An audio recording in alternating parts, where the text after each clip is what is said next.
What's up everybody, Solar J here. Today I want to talk about the width in the low end in melodic techno, house and EDM in general. Many times online you hear that the low end, or at least the sub, should be really mono because many clubs have mono systems because of mono compatibility issues. The fact that people play their song on smartphones or boombox that are completely mono, which makes a lot of sense. But then I wondered, how do the pro do that? When I hear with good headphones artists like Anyma, Twownship Rebellion, or Avantgarde or ARTBAT, you hear this massive wide low end. So I took some time to do some research. And before we dive into making your low end wide and massive, let's have a look at how the pros do that. So the setup that I have here is very simple. On the master channel, there's some mastering plugins to make my little loop as loud as the references. There's a utility which I mapped with a key press to enable mono or disable mono. And before that, we have one of my favorite plugins, which is AB Metric from Plugin Alliance. This is a referencing plugin. It allows you to load different songs and look at different things, different metrics of the song to have a sense of where your mix and master stands with respect to the pros. So I chose a song from Twownship Rebellion, one from Anyma and one from ARTBAT, and I looped the part where the low end is more massive. The cool thing is that you can apply filters and hear only specific frequency regions of the song, of the reference. So let's start with the sub. That's, I think, is super interesting to look at. And let's play first the song from Twownship Rebellion and have a look with the ozone imager at what is going on in the stereo image. As you can see, the utility is after the plugin, so we can mono it and hear the difference. So let's have a look at our first reference, Chaos from Twownship Rebellion. We are looking at the region between 10 and 60 Hertz, so very sub. You probably don't hear anything if you don't have good speakers or good headphones. So we can see that it's very mono, pretty much centered, which makes a lot of sense. Let's see how Anyma does that. You can see that already below 60 Hertz, there's much more stereo width.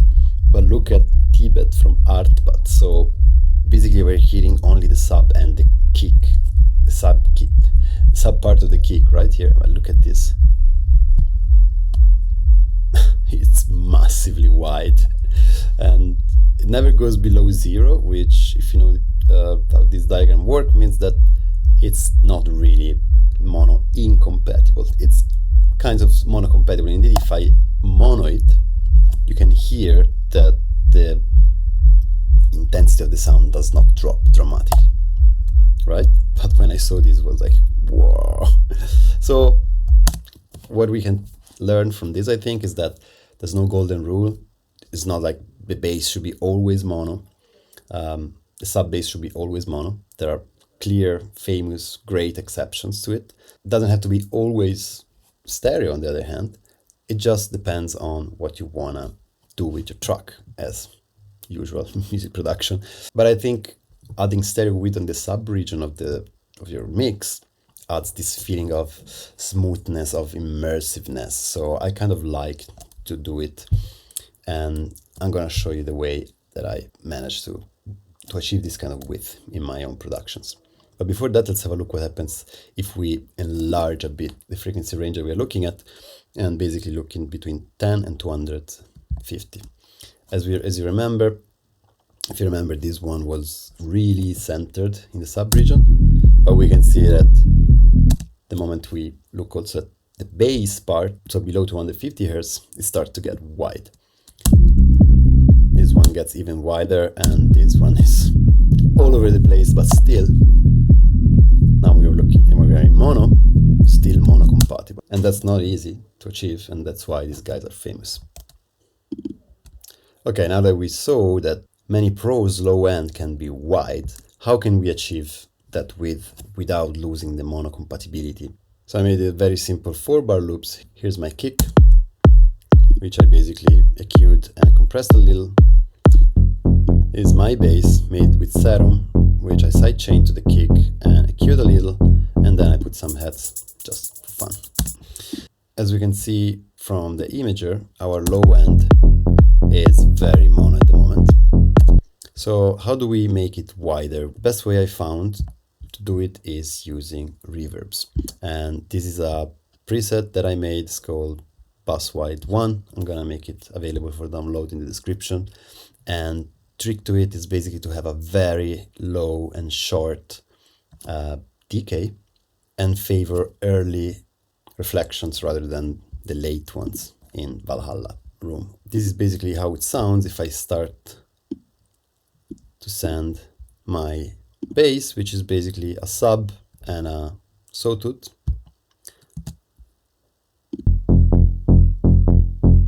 So now nothing is sending, and if I start to send,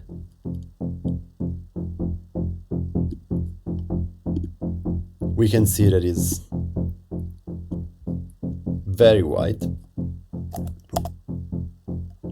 but still in mono it doesn't disappear completely. You can play around, of course, with this to make it a bit more mono compatible or better sounding, but I like this one quite a lot. And together, without, in mono. So sometimes you can also add some chorus like this, which makes it much wider again.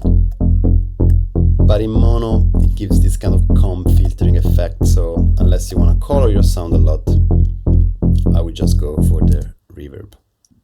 But as you can see, I cut out the sub part of the reverb. So basically, when we look at the bass only, by applying the sub filter and looking at and listening to our 4-bar loop, we see that our loop is quite mono. So if we play all together, we're gonna see something that resembles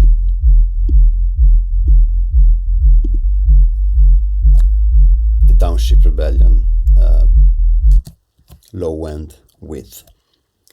But what if we want to do something more like Anyma or even like ARTBAT? Well, I found that one way to achieve that is to have a reverb on the sub of the kick. Might sound like a crazy idea, but actually, in my opinion, it sounds good. And looking at the stereo image with those metering plugins, it reproduces similar patterns to the one that we saw for ARTBAT or Anyma. Again, here is my preset. You can have a look at it, and it's going to be available for download. But here again, I'm filtering in the input only the low end and also in output. Let's send a bit of the kick and let's see how it sounds.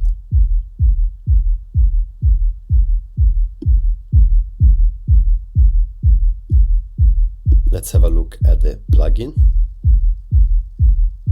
We can see that we retain mono compatibility and the sub is still all over the place, kind of like ARTBAT. And together with the kick, without, you can hear that it has this like immersive, like a velvety, more surrounding kind of feeling. And together with the bass,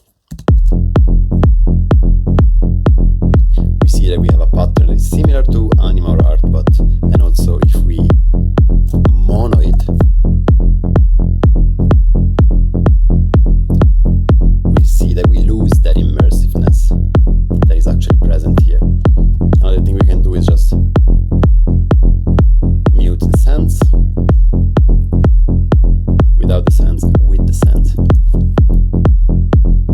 Of course, you can play with the tail of the reverb, you can play with a lot of things to make it fit to your track, but this, in my opinion, sounds better than this.